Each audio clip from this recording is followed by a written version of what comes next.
فارسی میں اقبال کے کئی مجموعے ہیں۔ اقبال نے شاعری کو پیغام کا ذریعہ، بہت سے شاعر ہوتے ہیں جو صرف انٹرٹینمنٹ کے لیے شاعری کرتے ہیں، یعنی ان کے شاعری سے طنز و مزاح سنتے ہیں، بس سن لیا اس کے بعد بات ختم، لیکن انہوں نے شاعری کو پیغام کا ذریعہ، بہترین پیغام انہوں نے اپنے شاعری میں دیے ہیں۔ ان کی فکر میں حرکت و عمل، حرکت مطلب موومنٹ، عمل مطلب طریقہ کام دھام کرنے کا، یعنی کرنا، کسی بھی چیز کو کرنا عمل کہتے ہیں، کا فلسفہ کار فرما۔ اقبال کے افکار میں فلسفہ خودی کو ایک خاص حیثیت حاصل ہے۔ خودداری کیا ہوتی ہے؟ ول پاور ہے نا، جو انسان کے اندر ایک خودی ہوتی ہے، تو وہ انہوں نے فلسفہ خودی بیان کیا۔ اقبال کی مذہبی فکر بھی ان کی شاعری کا اہم جز ہے۔ مغرب کی ذہنی غلامی سے اور یورپ کی غلامی سے وہ آزاد خیالات رکھتے تھے، ان کے یہاں آزاد خیالات دکھائی دیتے ہیں۔ اب ہم لوگ علامہ اقبال کی ایک مختصر نظم لیکن بہت شاندار نظم ہے، آپ لوگوں کو بہت مزہ آئے گا، اس کو غور سے سنیے گا۔ حقیقت حسن، حسن مطلب ہوتا ہے خوبصورتی، ہے نا، حقیقت مطلب ٹروتھ، ہے نا، یعنی بیوٹی، ٹروتھ، ہے نا۔ کیا کہتا ہے شاعر کہ خدا سے حسن نے ایک روز یہ سوال کیا، خدا سے بیوٹی نے، خوبصورتی نے ایک روز یہ سوال کیا، کیا سوال کیا؟ جہاں میں کیوں نہ مجھے تو نے لا زوال کیا۔ دیکھو بابو، لا کا مطلب ہوتا ہے نہیں، اور زوال کا مطلب برباد، گراوٹ، بربادی، ہے نا۔ تو کہہ رہا ہے حسن نے، خوبصورتی نے اللہ سے یہ سوال کیا کہ تم نے جب ہمیں دنیا میں بھیجا تھا تو لازوال کیوں نہیں بنایا، یعنی ہم جب خوبصورت بنے تو ہم ہمیشہ خوبصورت رہتے، ہمارے اوپر زوال نہیں آتا، گراوٹ نہیں آتی، ہم برباد نہیں ہوتے، ہم ہمیشہ ایسے ہی رہ جاتے خوبصورتی، ہے نا۔ تو خوبصورتی جو ہے، خدا نے ہر چیز کو خوبصورتی دی ہے، اس کا ایک پیریڈ ہے، اس پیریڈ میں وہ خوبصورت ہوتا ہے، لیکن پھر اس پہ زوال بھی آتا ہے۔ تو دیکھیے کتنی اچھی تھاٹ ہے علامہ اقبال کی یہاں پہ، کہ حسن نے کہا کہ مجھے لازوال کیوں نہیں بنایا۔ ملا جواب کہ تصویر خانہ ہے دنیا، تو خدا کے ہاں سے کیا جواب ملا کہ یہ دنیا کیا ہے؟ تصویر خانہ ہے، ایک تصویر کا گھر ہے، اس کو انگلش میں اگر کہیں تو پکچر گیلری سمجھ لو، کہ تم لوگ موبائل کھولتے ہو نا، پکچر گیلری دیکھ کے ہٹا دیا، وہی اس دنیا کا حال ہے، یہ تصویر خانہ ہے۔ شب دراز عدم کا فسانہ ہے دنیا، شب دراز، دراز مطلب بڑی، شب مطلب رات، شب دراز لمبی رات، عدم کا فسانہ ہے دنیا، عدم مطلب وجود کا متضاد، وجود کا اپوزٹ ورڈ ہے عدم، ہے نا۔ وجود مطلب جو چیز پریزنٹ ہے، موجود ہے، اس کو وجود کہیں گے، اور عدم کا مطلب جو نہیں ہے اس کو عدم کہیں گے، ایبسینٹ ہے، نہیں ہے، اس کو عدم کہیں گے۔ تو ایک ایسی لمبی رات جو ختم ہو جانے والی ہے، اسی کا یہ فسانہ ہے، یہ دنیا، ہے نا، ایک کہانی ہے۔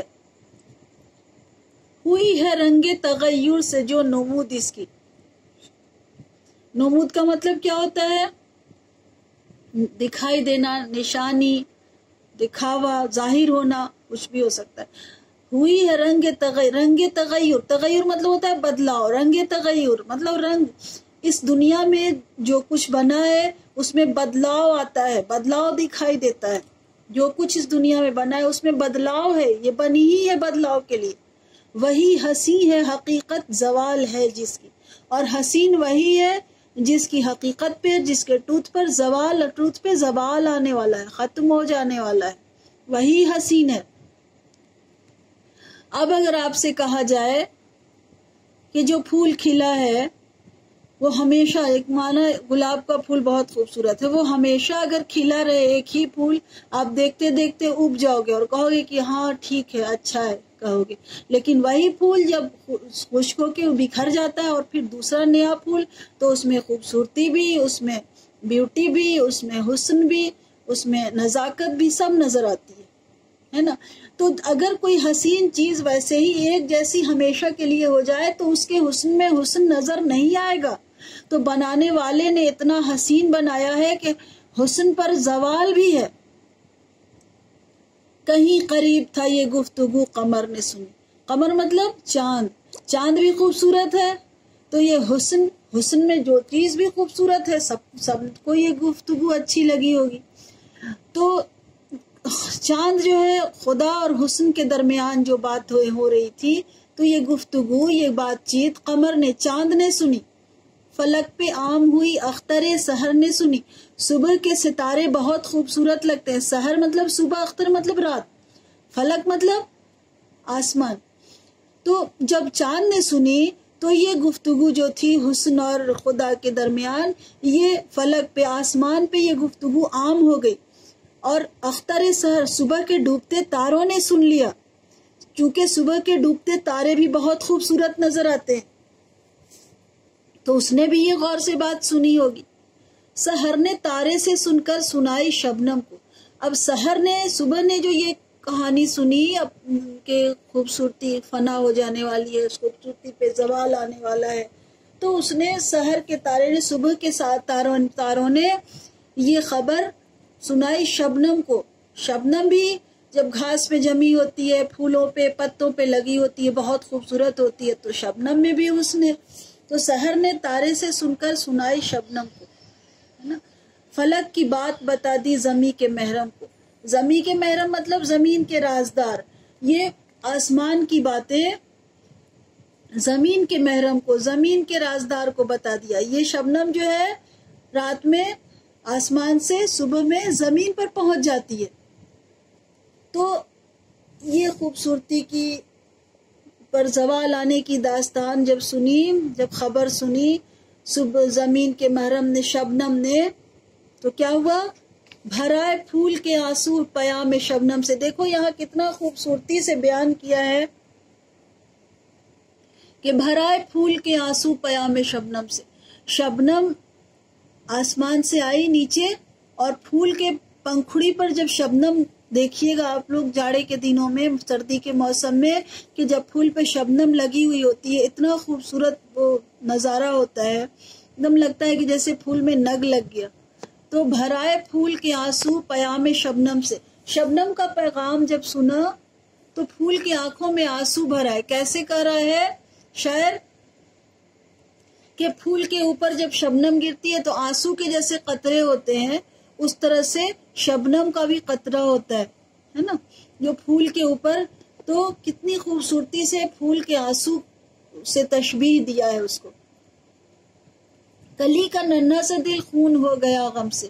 اور کلی نے جب سنا تو کلی کا بھی دل، ننھا سا دل، چھوٹا سا دل خون ہو گیا. یعنی کلی بھی بہت غمگین ہو گئی جب سنا کہ حسن پہ زوال آنا ہی ہے. یہی حقیقت ہے کہ حسن پہ زوال آتا ہے. چمن سے روتا ہوا موسم بہار گیا. بہار کا موسم سارے موسم میں سب سے خوبصورت موسم ہوتا ہے. بہار کا موسم کون سا موسم ہوتا ہے بیٹا؟ بہار کا موسم ہوتا ہے اسپرنگ سیزن. وہ اتنا خوبصورت سیزن ہوتا ہے کہ ہر طرف نئے نئے پتے جمتے ہیں، پیڑوں میں چھوٹے چھوٹے پھول کھلنے لگتے ہیں، کلیاں لگتی ہیں، اور نہ گرمی ہوتی ہے نہ برسات نہ جاڑے کا موسم. وہ بہت اچھا موسم ہوتا ہے، بالکل خوشنما موسم ہوتا ہے. بہت سارے ایسے پھول ہیں جو بہار کے موسم میں ہی کھلتے ہیں.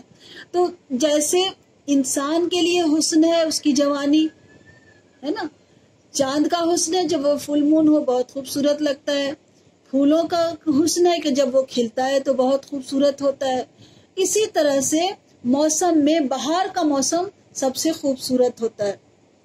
تو چمن کا میں سے روتا ہوا، تو بہار کے موسم نے جب سنا کہ حسن پہ زوال آنا ہے، حسن کو فنا ہو جانا ہے، ختم ہو جانا ہے، تو شباب سیر کو آیا تھا سوگوار گیا. تو موسم کا شباب کیا ہے؟ موسم کا شباب بہار کا موسم ہے.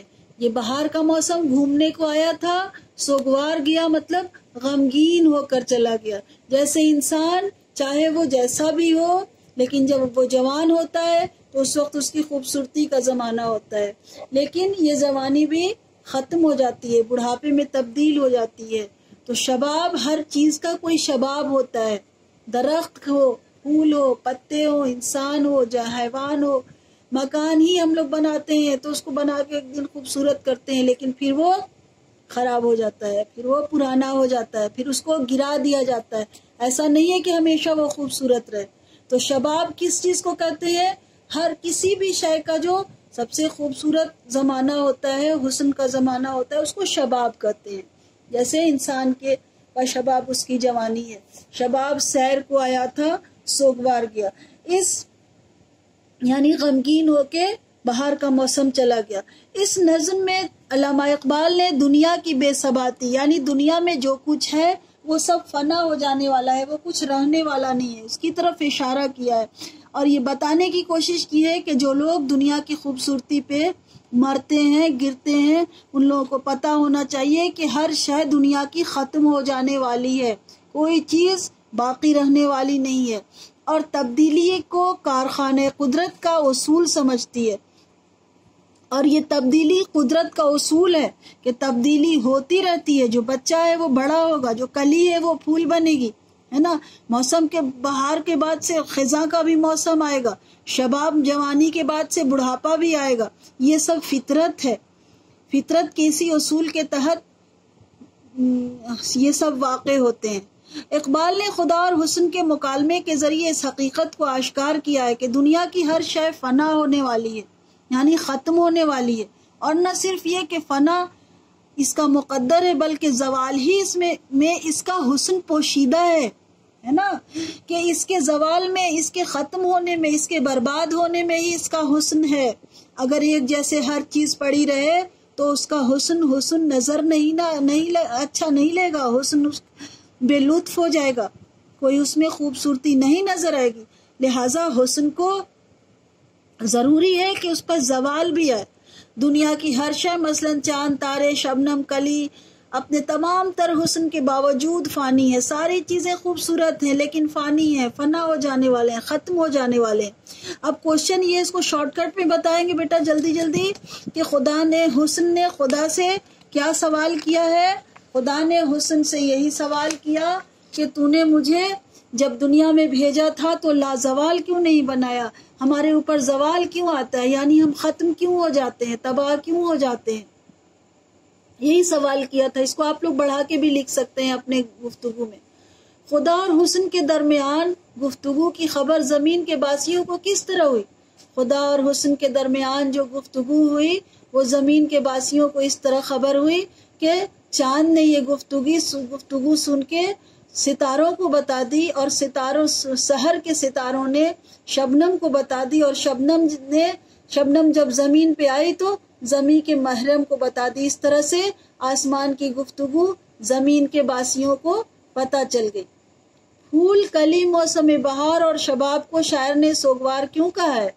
یہ ساری چیزیں، پھول، کلی، موسم بہار، شباب یعنی جوانی، یہ سب جو ہے یہ خوبصورتی ہے، تو یہ سب پر زوال آنا ہے، سب کو فنا ہو جانا ہے، اس لیے سوگوار کہا ہے۔ یہ سب چاہ رہے تھے کہ ہماری خوبصورتی ہماری موجود رہے، اسی لیے اس نظم کو شاعر نے حقیقت حسن کہا ہے، یعنی بیوٹی، حسن کا مطلب ہوتا ہے بیوٹی، حقیقت مطلب ٹروتھ، ہے نا، کہ بیوٹی آف ٹروتھ یہی ہے کہ ہر حسن کو ختم ہو جانا ہے، فنا ہو جانا ہے، اس پہ زوال آنا ہے۔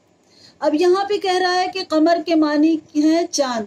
اردو میں چاند کے لیے اور بھی الفاظ استعمال ہوتے ہیں، مثلاً ہلال، بدر، مہتاب، ماہ، اسی طرح سے سورج کے لیے جو الفاظ استعمال ہوتے ہیں وہ لکھیے۔ سورج کو کیا کہتے ہیں؟ سورج کہتے ہیں، شمس کہتے ہیں، ہے نا، اور بھی کچھ الفاظ ہیں، اب لائیو کلاس میں آپ کو بتائیں گے۔ ٹھیک ہے بیٹا، بائے۔